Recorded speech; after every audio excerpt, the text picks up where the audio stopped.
Hoje é o dia mais feliz da minha vida e agradeço por essa brisa que está batendo aqui.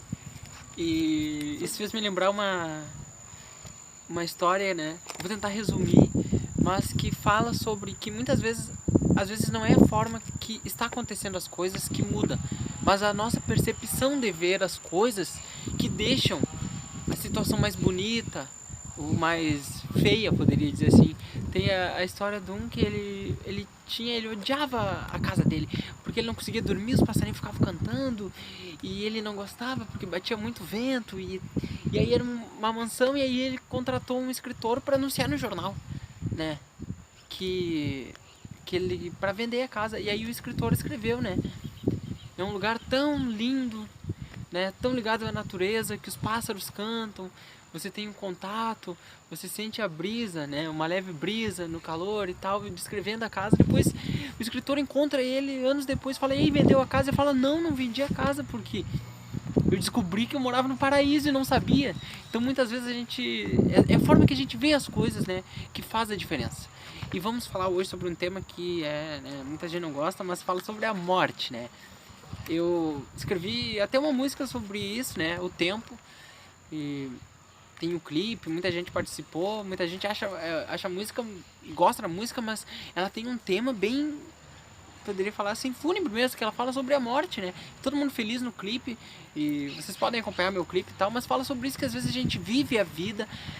Muitas pessoas, eu poderia aqui falar, talvez 90% das pessoas vivem a vida sem achar que vai morrer, porque a gente não tem essa noção. Então muitas vezes as pessoas fazem as coisas, não se arrependem do mal que fazem, aproveitam, esquecem, brigam com outras pessoas, né? É a única coisa que a gente tem certeza é que vai morrer, mas a gente age como se nunca fosse morrer, né? Muitas vezes a gente magoa outras pessoas, briga, né? Mas a única coisa que é certa é a morte. E vamos falar sobre esse tema, né? Eu vou tentar não enrolar muito, né? O Kardec pergunta: o medo da morte é para muitas pessoas uma causa de complexidade, né? As pessoas ficam perplexas.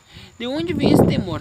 Visto que eles, né, a gente tem um futuro na frente. A resposta é errado que tenham esse temor. Todavia, que queres tu? Os espíritos dão um puxão de orelha ali na casa, mas o que quer tu, né? Porque procuram persuadir a gente, né, desde a juventude, de que é um inferno e um paraíso, mas que é o mais certo que eles, né, que as pessoas irão para o inferno. E aí a pessoa depois cresce, né? Os espíritos seguem argumentando, a pessoa cresce e aí ela não quer ir pro inferno. Então ela cria na mente dela aquela concepção do materialismo. Não, eu vou morrer, não existe nada, né? Então o medo da morte deriva disso, de um medo cultural que a gente tem desde a infância, né? Que nos botam que você vai pro inferno, que tem o céu e o inferno, e que a maioria vai pro inferno, que comete pecados, etc. E depois a gente muda, muitas pessoas mudam para a concepção materialista, que não existe nada, nem céu nem inferno, mas que também a gente vai morrer e vai desaparecer, né? Então continua o medo da morte em qualquer dessas perspectivas, né? Aí eles continuam, né? A morte não inspira ao justo nenhum medo, né? Aquela pessoa que é correta, nenhum medo, porque com a fé ele tem a certeza no futuro, a esperança que faz, né? Que ele sabe que vai ter uma vida melhor, tendo em vista a caridade que ele praticou, né? Na Terra. Então, como eu disse no estudo anterior, né, você só vai colher aquilo que você plantou. Se você plantou, pode ter certeza que pode demorar, né? Às vezes demora bastante, mas você vai colher, né? Então, vamos começar a plantar.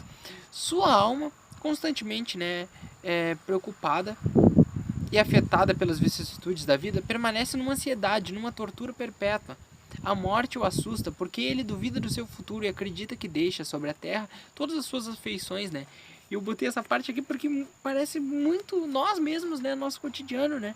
Que a nossa alma está frequentemente preocupada e afetada pelas vicissitudes da vida, com muita ansiedade, né? Hoje a gente vê com tanta informação, a gente está sempre correndo atrás e precisa de não sei o que, e aí estraga alguma coisa, você não tem dinheiro para consertar e tem que correr atrás do dinheiro, e a gente sempre nessa ansiedade, né?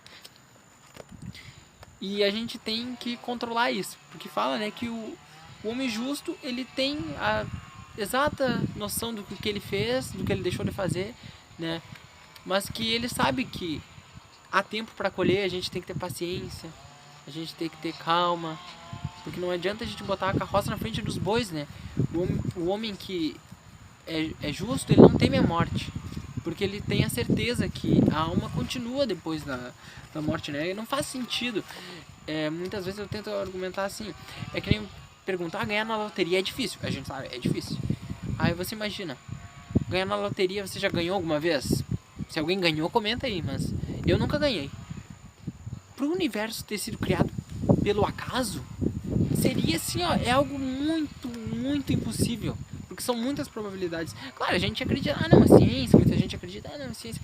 Mas assim, ó, é como se você tivesse ganhado na loteria, no outro dia jogou ganhando na loteria, no outro dia. Porque digamos assim, se o céu fosse um pouco. Se o Sol fosse um pouquinho mais perto da Terra, a gente já ia torrar, não existe vida. Se a Terra fosse um pouquinho curvada, assim, tantos graus, já ia congelar tudo, já não ia ter vida, né? Se tivesse algum produto tóxico na nossa água, a gente já não sobreviveria e, entendeu? E morreria. Então assim, ó, pra gente estar aqui encarnado, pra existir o planeta Terra, isso é muita probabilidade. É mais fácil a gente ganhar na Mega Sena várias vezes, do que ter esse conjunto, né, de coisas que possibilitaram a vida na Terra. Porque como eu disse, se a gravidade fosse um pouquinho mais forte, digamos assim, a gente o nosso corpo físico não ia aguentar, a gente ia morrer. Então é inúmeras probabilidades que sustentam, né? A única tese lógica é que há uma causa inteligente que criou tudo isso, porque era impossível vir do acaso. E é isso, né? Eu espero que tenham gostado do estudo. Um grande abraço e fiquem com Deus.